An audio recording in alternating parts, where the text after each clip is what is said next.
Assalamualaikum warahmatullahi wabarakatuh. Perkenalkan, nama saya Kholidi Hania Balkis dengan NIM 22042029 jurusan Ilmu Administrasi Negara. Baiklah, pada hari ini saya akan menjelaskan mengenai laporan studi kasus perdata umum mengenai perdata gugatan dalam rangka memenuhi tugas hukum administrasi negara.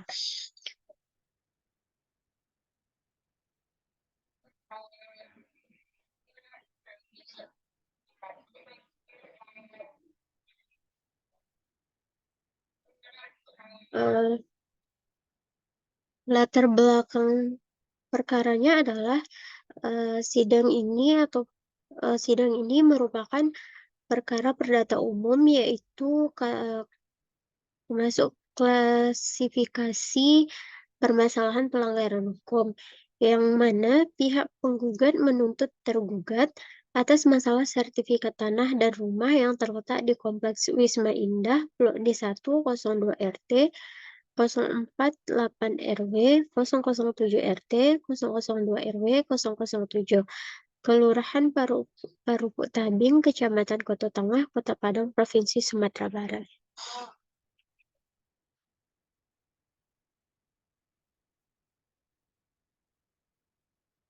Selanjutnya, kronologi sidang, yaitu yang mana sidang yang saya amati itu merupakan persidangan kedua yang dilakukan pada tanggal 28 November 2023 dengan agenda itu pemeriksaan saksi tergugat. Kronologi sidangnya berikut ini.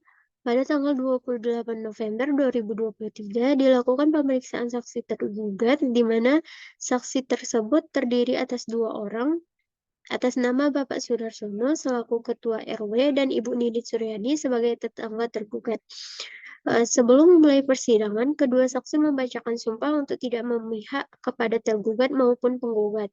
Saat mulai persidangan, hakim mempersilahkan pihak penguasa tergugat untuk bertanya kepada Bapak Sudarsono sebagai saksi pertama, di mana pihak kuasa menanyakan sejak kapan tergugat tinggal di rumah tersebut dan bagaimana saksi mengetahui permasalahan di antara keduanya.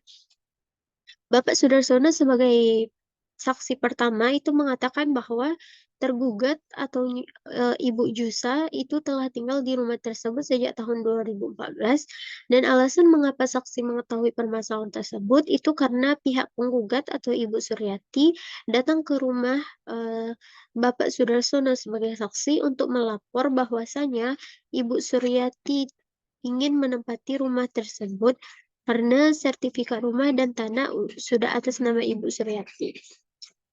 Dan Bapak Sudarsono pun menemani Ibu Suryati ke rumah tersebut sebagai Ketua RW tanpa meminta bukti atas apa yang telah diucapkan oleh Ibu Suryati tersebut. Selanjutnya pihak kuasa juga menanyakan apakah saksi tahu mengenai pemilik tanah dan rumah sebelum ditempati oleh tergugat atau Ibu Jusa dan keluarga.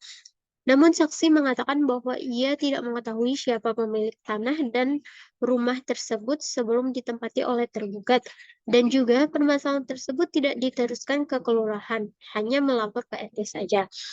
Dan saksi pertama juga mengatakan bahwa sebenarnya rumah tersebut memang sering dikontrakkan.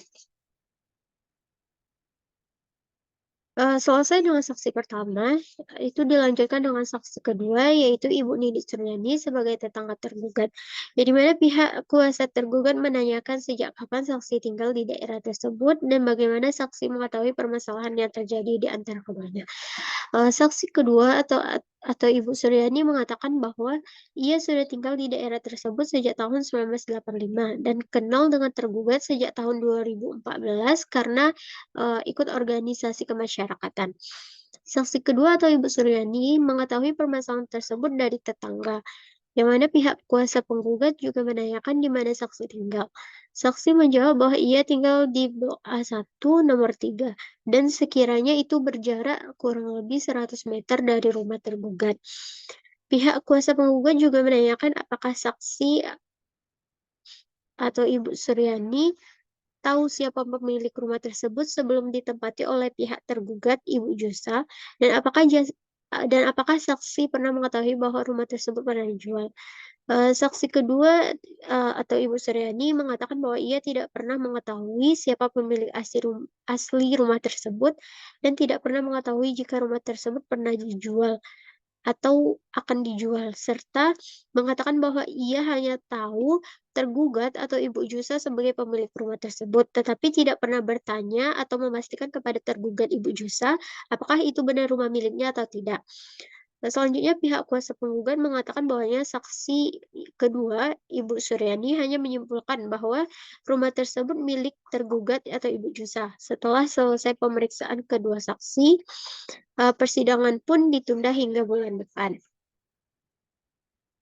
Kesimpulannya yaitu, dari uraian kronologi di atas, itu dapat disimpulkan bahwa permasalahan kepemilikan rumah dan tanah tersebut itu dimulai sejak tahun 2023, di mana si penggugat Ibu Suryati ingin menempati rumah tersebut karena sertifikat rumah sudah atas nama dirinya, dan ia meminta bantuan kepada ketua RT untuk mendatangi rumah tersebut tanpa membawa atau tanpa adanya bukti yang valid.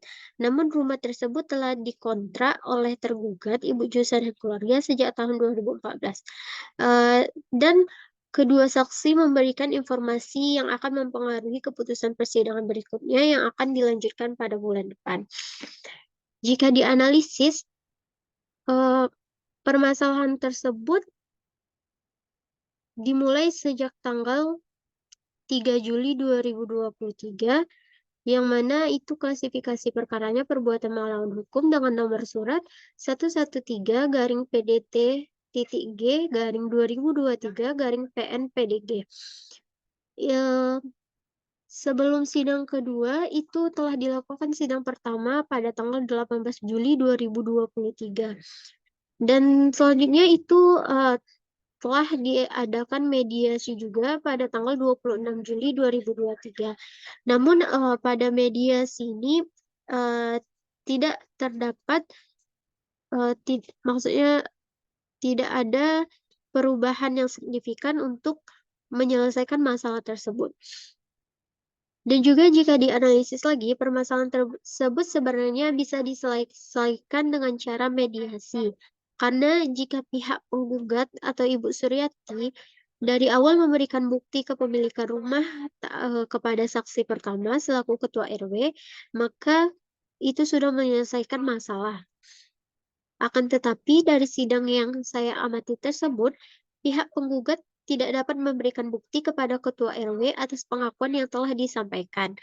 Jika dilihat dari informasi persidangan di Pengadilan Negeri Padang tersebut, penggugat itu memiliki bukti yang menyatakan bahwa secara sah secara hukum dirinya adalah pemilik dan pemegang hak atas tanah objek perkara sebagaimana sertifikat hak milik nomor 5889-Parupuk-Tambing, surat ukur nomor 01514-2006, tanggal 14 Maret 2006, NIB nomor 03.01.05.12.0166.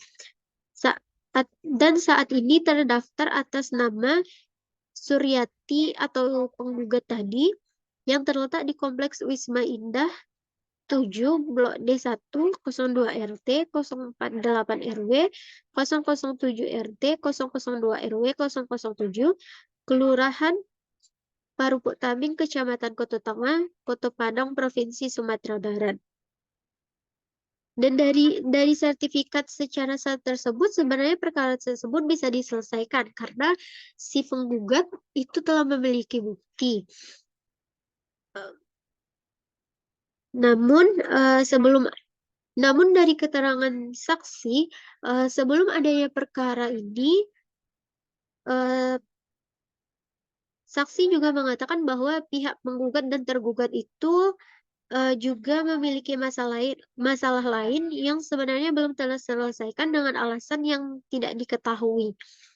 Dan dalam informasi Pengadilan Negeri Padang tersebut, Pihak penggugat memiliki petitum yang diminta kepada pihak tergugat atas perkara tersebut, yang mana itu terdiri atas yang pertama, menerima dan mengabulkan gugatan penggugat untuk seluruhnya. Dua, menyatakan sah dan berharga akta jual beli secara hukum antara Suryati penggugat dan Rizky Putra tergugat empat yang dibuat di hadapan Risa Betrida Esaura, SHMKN, pejabat pembuat akta tanah atau PPAT di Padang.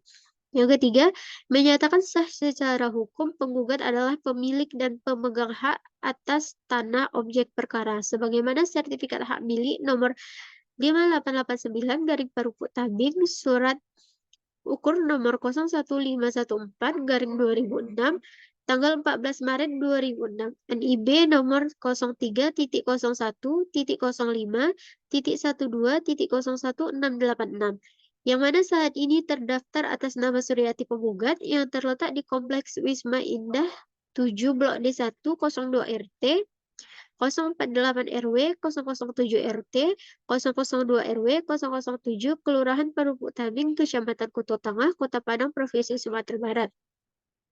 Yang keempat, menghukum tergugat 1, tergugat 2, dan tergugat 3 untuk mengosongkan tanah dengan bangunan rumah di atasnya dan menyerahkan kepada penggugat tanpa syarat dan tanpa beban biaya apapun yang sertifikat hak milik atau SHM-nya terdaftar atas nama Suryati penggugat.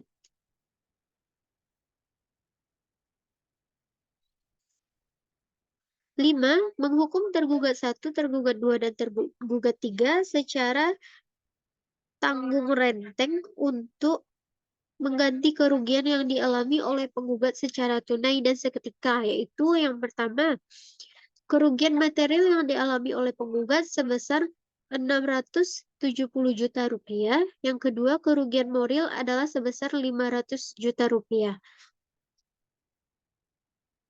Selanjutnya itu menghukum tergugat 1, tergugat 2, dan tergugat 3 membayar uang paksa atau duang som sebesar Rp500.000 per hari. Keterlambatan terhitung semenjak putusan ini mempunyai kekuatan hukum tetap sampai dengan dipenuhinya isi keputusan tersebut. 2. Menghukum tergugat 4 untuk membantu penggugat mengambil tindakan hukum apa saja yang diperbolehkan oleh undang-undang kepada tergugat 1, 2, dan tergugat 3 untuk mengosongkan objek perkara.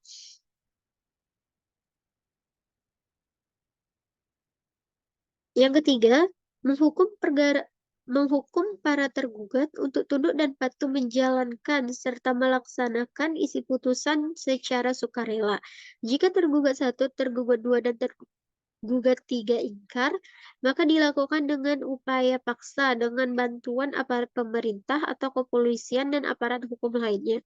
Dan terakhir yaitu membebankan biaya perkara kepada para tergugat. Mungkin sekian analisis yang dapat saya sampaikan. Saya akhiri, terlebih terkurang saya minta maaf. Saya akhiri dengan wabillahi taufik wal hidayah. Assalamualaikum warahmatullahi wabarakatuh.